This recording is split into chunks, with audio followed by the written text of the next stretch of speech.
गर्मियों की छुट्टियों में राहुल अपने दादा दादी के पुराने घर में आया था। यह घर शहर से दूर एक छोटे से गांव में था, जहां चारों ओर पेड़ों और पहाड़ियों से घिरा सन्नाटा रहता था।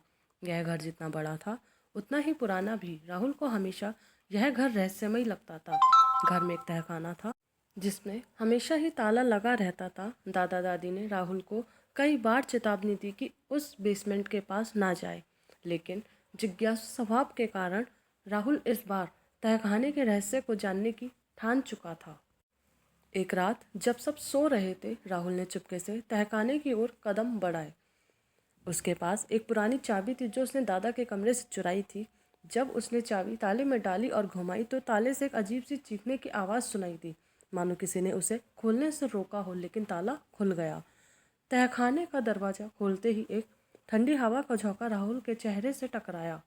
उसने टॉर्च जलाई और सीढ़ियों से नीचे उतरने लगा। नीचे अंधेरा था और दीवारों पर पुरानी तस्वीरें थीं जिन पर धूल की मोटी परत जमी हुई थी। तस्वीरों में कुछ अजीब से चेहरे थे जो राहुल को घूर रहे थे।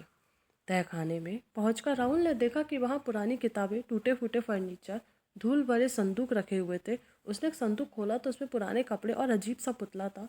पुतले की आंखें खून जैसी लाल थी। जैसे ही उसने पुतले को छुआ, तहखाने का दरवाज़ा जोर से बंद हो गया। राहुल डर गया। वह दरवाजे की ओर भागा, लेकिन दरवाज़ा अंदर से बंद हो चुका था। तभी उसे किसी के कदमों की आवाज़ सुनाई दी। वह पीछे मुड़ा तो देखा वह पुतला उसकी ओर धीरे धीरे बढ़ रहा था। राहुल ने हिम्मत जुटाकर तहखाने के एक कोने में रखी किताबों को पलटना शुरू किया। एक किताब में उसे इस घर के इतिहास का जिक्र मिला। उसमें लिखा था कि इस घर में एक बार एक काला जादू करने वाला आया था, जिसने तहखाने में अपने अनुष्ठान किए थे। उसी के चलते तहखाने में बुरी आत्माओं का वास हो गया था। तभी पुतला अचानक चीखते हुए राहुल के पास तेजी से पहुंच गया। राहुल ने किताब से सीखा कि उस आत्मा को भगाने के लिए उसे एक मंत्र पढ़ना होगा। उसने तेजी से किताब में लिखे मंत्र को जोर जोर से पढ़ना शुरू किया। पुतला चीखने लगा और धीरे धीरे धुएं में बदल गया। सुबह होने तक राहुल ने किसी तरह खुद को तहखाने से बाहर निकाला। उसने दादा दादी को सारी बात बताई। दादा ने बताया कि उन्होंने यह बात छुपाई थी ताकि घर में कोई डर का माहौल ना बने, लेकिन अब तहखाने को हमेशा के लिए बंद कर दिया गया।